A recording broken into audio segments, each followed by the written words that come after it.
I've chosen an inspirational reading and poem from Daily Word. I grow in awareness and faith in God. As I search for insight and direction on my spiritual path, I delve into my inner wisdom and trust its guidance. My growing awareness affords me greater inner peace that comes from knowing that I am endowed with spiritual gifts. In the past, I may have felt at the mercy of my turbulent life, its twists and turns leading me to anxiety and doubt. But with the maturing faith as my guide, I experience my life as a gently flowing river with slight bends that it's easy to navigate.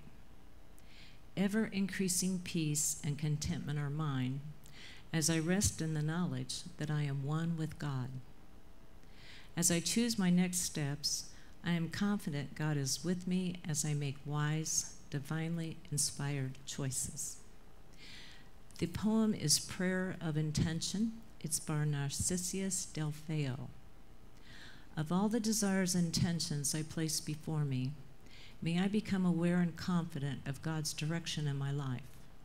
May I be diligent in reverence to God's whispers, ever vigilant to complete the task at hand. May I move ego to the side so my greater good will flow to me and the full breath of God's love can manifest. May I embrace patience, humility, wisdom, and the inherent power to change. May these things define truth. May truth define my life. Thank you. Today we're going to hear from our own beloved Reverend Zemke. He'll be giving the service, but first we're going to enjoy the talents of Alex Garrido and Carol Mitchell doing their rendition of Flying High. Yes, my sister's in the house today, and my sister and I have a special toast that we do, and we say, "High Life." So I like to sing this song also thinking about my sister when I sing it, and also Joe Kelly. Joe Kelly, I don't know if everyone knows him, but he was the one who turned me on to this song. So we've got Alex Garrido on keyboards and Lonnie Nichols behind me on drums, and this is called Flying High.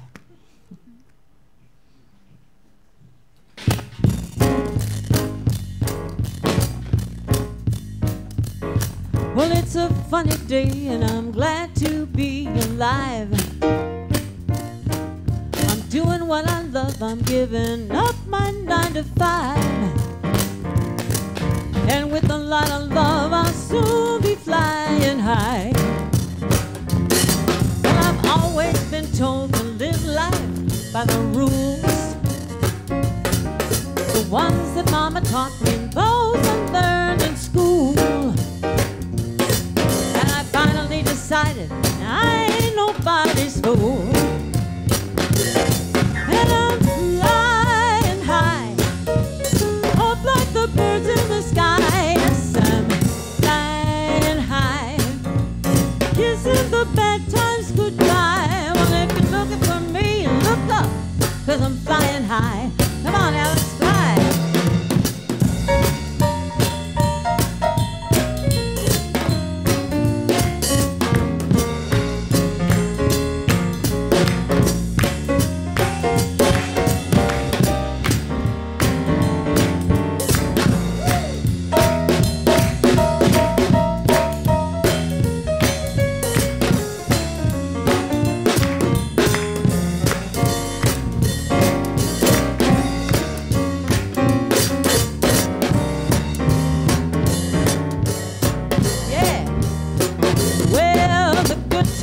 Coming and I'm not gonna let them pass me by.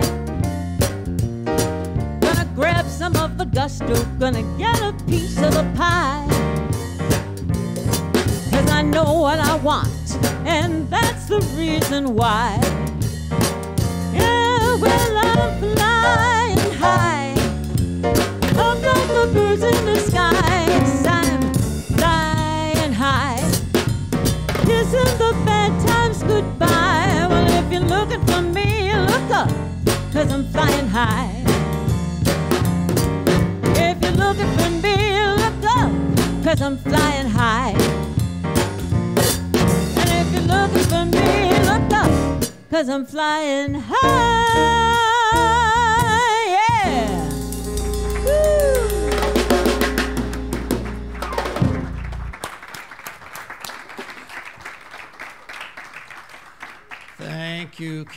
thank you, each one of you, in your performance today, and a salute to Joe Kelly, as he was a very powerful part of our ministry at an earlier time, and we still at times feel his Irish humor and presence. So thank you for presenting that piece this morning. I would like to share with you today that the idea of accessing our inner wisdom is something that is an ongoing journey in our own lives. It is not something that is a one-time deal and then all of a sudden it's available to us. How many of us have ever said to ourselves, I believe this to be true about myself, a certain spiritual principle, I've overcome this habit, I've overcome this challenge in my life, and now I'm free. How many times we've said that to ourselves? I'm free, I'm free, I'm free. Only to find out that it returned next week or a week later.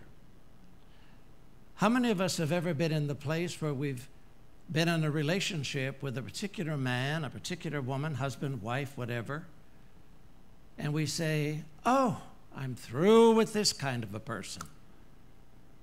6 months, a year later, we have another person in our life who doesn't resemble that first person, but is very similar in character and in quality. And all of a sudden, we're re-engaging the same or similar struggle that we had with the first partner. And we do it sometimes to number 3 and number 4. I know a few people that have done it 7 or 8 times. And I think they just enjoy the experience of getting married. I think that's maybe part of it. And I'm joking just a little bit about that. But what I want to talk about today, I have 3 major points, is that our deep wisdom emerges from the spiritual side of ourselves. We talk about that a lot in this ministry. And that spiritual dimension of our being is the deepest part of who we are. It's the animating force that powers our life, our nature. It's always present, always available, and always ready to be revealed and given to us, or active or available to us. In other words, there's never a time when it's not really available to us. When we pray, we enter into the deep connection to the spiritual level of our being, and we access what we often think of as deep wisdom.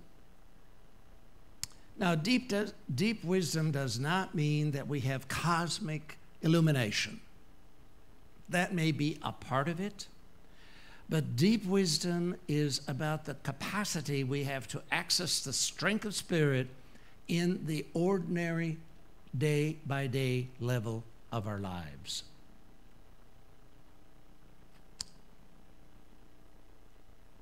When we really access that power transforms us. It changes our emotion, our mentality, our physical nature in some way, and our bodies shift in terms of their capacity to be available to healing, to rebalancing, and to renewal, to being renewed. However, often we say things like, I wish I could remember that moment of divine connection in my life, because right now, I don't remember it. I remember a gentleman that prayed and prayed and prayed to be healed of his anxiety. He actually came to me many, many years ago.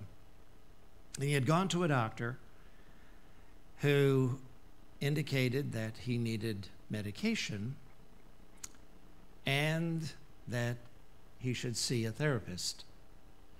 Well, he saw a therapist, took the medication, and the anxiety persisted. Then he came to me. And we reviewed his medical protocol. I'm not a doctor, of course, but I listened to it and gave him my feedback. And we talked about it at some length. And I said, do you really believe that you're ready to release your anxiety over the issue that he discussed with me? And I heard him say, yes. And these were his words, I think I'm ready. I think I'm ready. And I said, you have to be beyond thinking. You have to go beyond thinking about it, because that just comes out of thought, not out of your deep spirit. And so he left me, and he went to a new doctor. And the new doctor gave him a new medication. Now he's got 2. He's gone to a new therapist, and he's still struggling with anxiety. Finally, after about the better part of a year, he realized that it wasn't necessary to find a doctor or a medication that worked. He needed to de-stress by letting go of the things he had in his life that he wanted to try to control. He was a very successful man in the outer world. He had created some very successful businesses, had made a significant amount of money, and he was relatively content with that level of his life. But the anxiety that he had was that he never felt that he was complete or full or satisfied with his accomplishments. There was always something missing. And when I spoke to him about his spiritual nature, he looked at me and he said, well, where do I go to get that?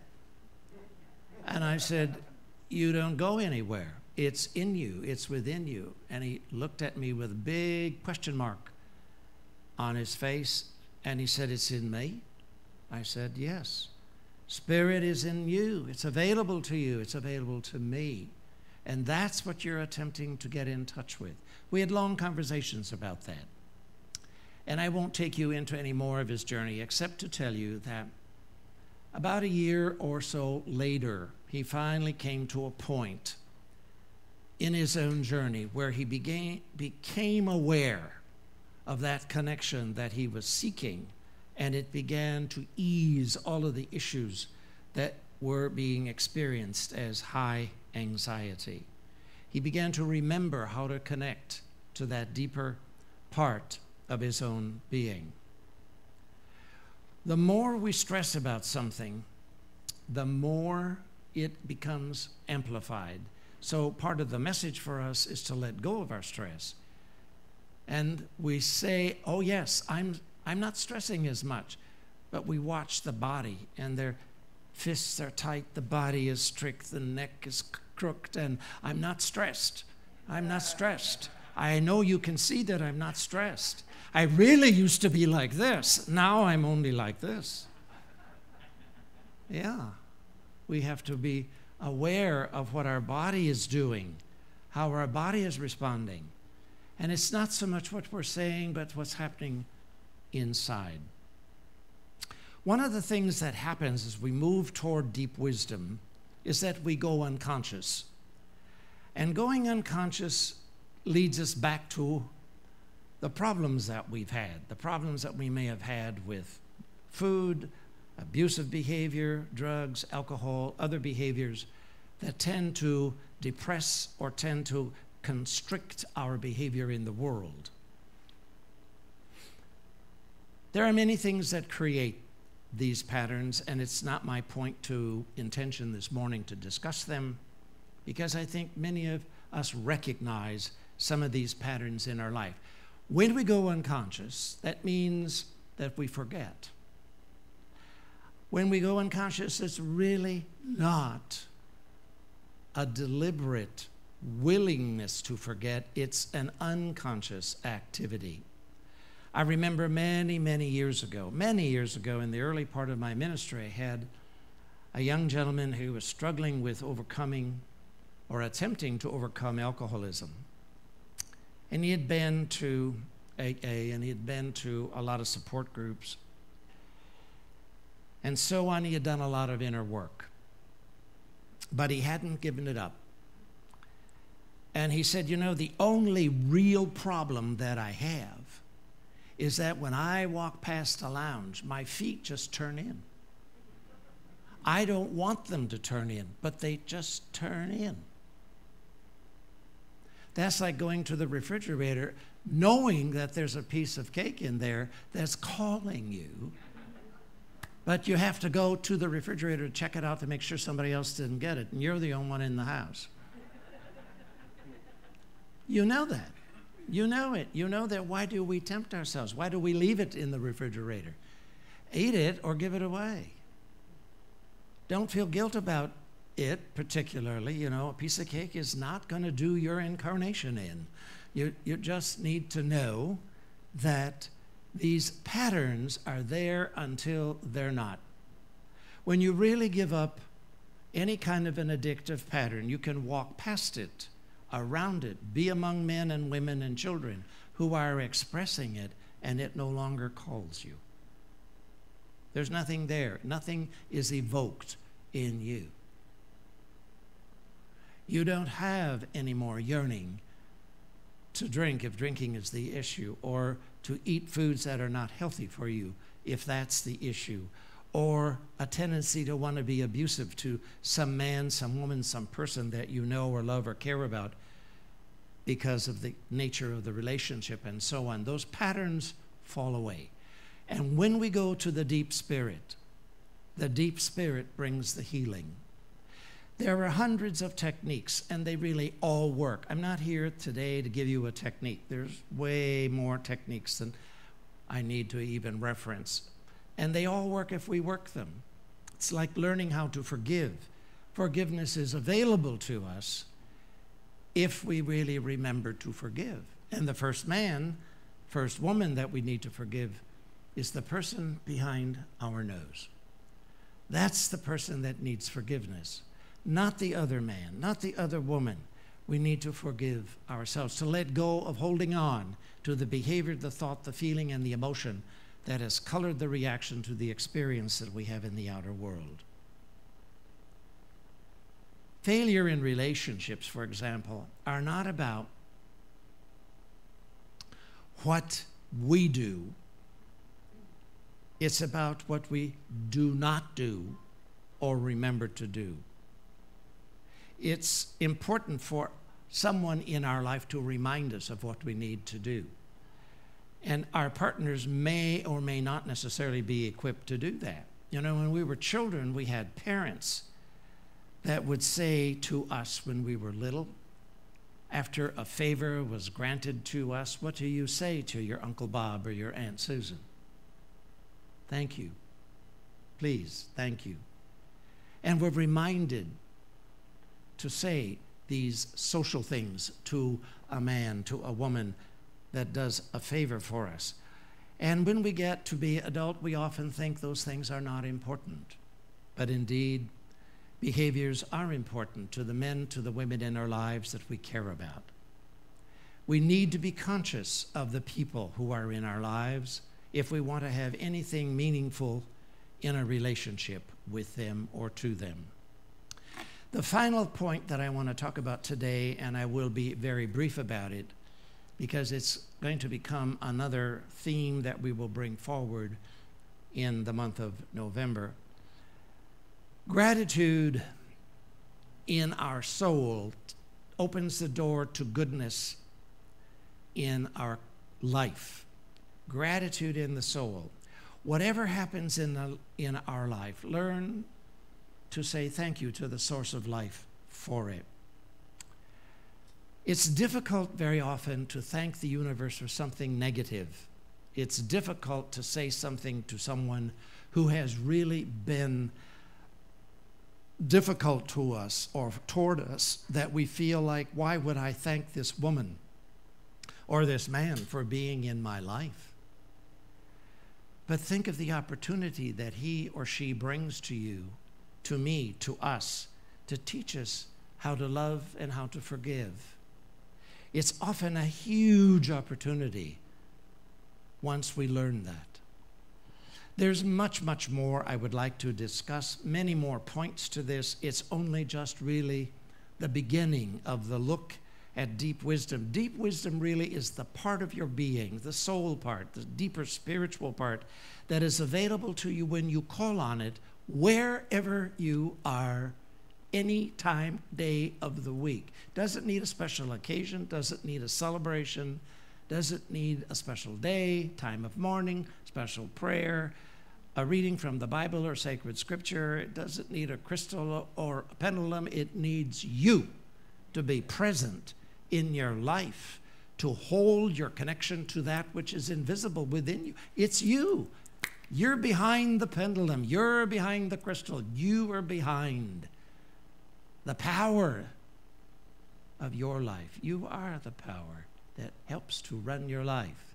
Think of when you and I reach out, how much we in some way encourage. And I want to just bring this back to us here in this ministry. Since the beginning of the pandemic, as you know, and today Carol did a lovely job about announcing it, we have been supporting the St. Petersburg Free Clinic. And many of you, maybe all of you that are here today, have been bringing packages, food packages, and cash and so forth that has been helpful to this clinic. Now, you are not going to the clinic. You're not taking your gift of food and watching what they're doing with the food package. You're trusting that the people that manage it are going to handle it well, and that the men, women, and children that need it are going to get it. The cash that you give, the check that you give, is going to the clinic, and that the people who are in charge of it are going to do the job that they've been hired to do and will be honorable and respectful of your gift, our gift, and the men and women that they serve. So all of us serve as we reach out in community to help other men, other women, other children. And that's the activity of deep wisdom in action in the earth. This is just one tiny way that it shows up in our life. Isn't that exciting? It's a blessing. Bless all beings. Amen. Thank you.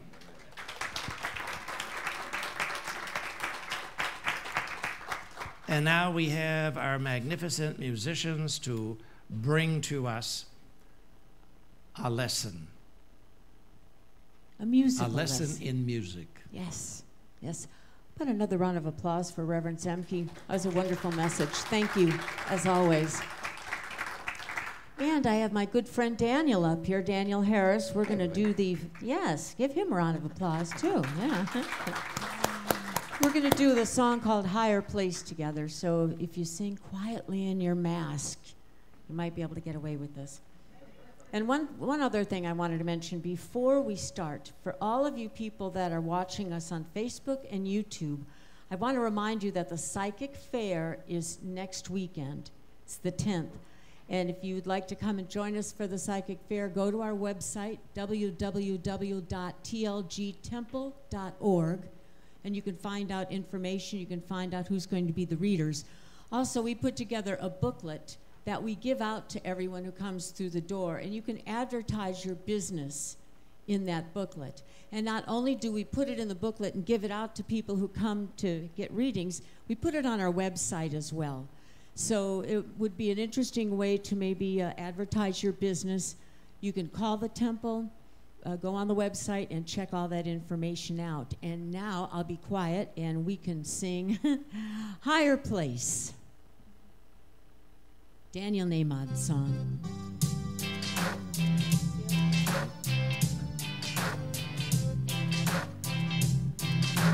Up, up, up to a higher place.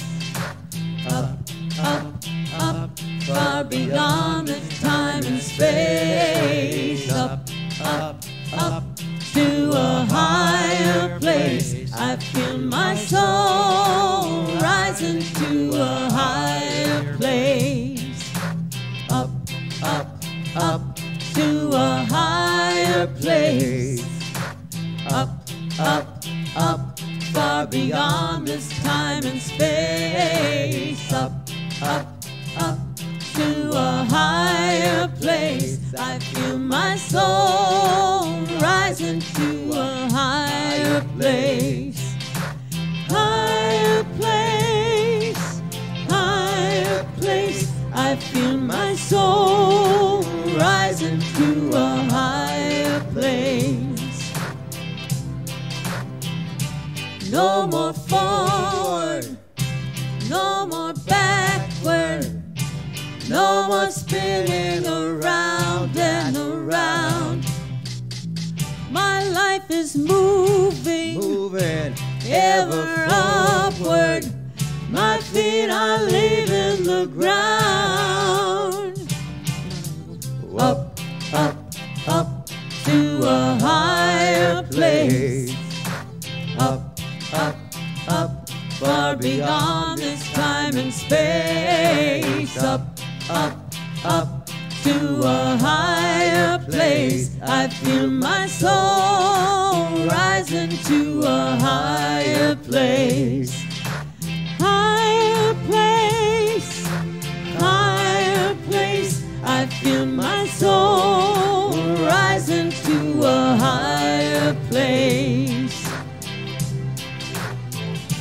No more downward, no more darkness, no more wondering the point of it all. My life is destined, oh, for greatness. My soul has answered the call. Up, up, up to a higher place. Up, up, up, far beyond this time and space. Up, up, up to a higher place. I feel my soul rising to a higher place. Higher place, higher place. I feel my soul rising to a higher place. Higher place, higher place. I feel my soul rising to a higher place. Higher place, higher place. I feel my soul rising to a higher place. I feel my soul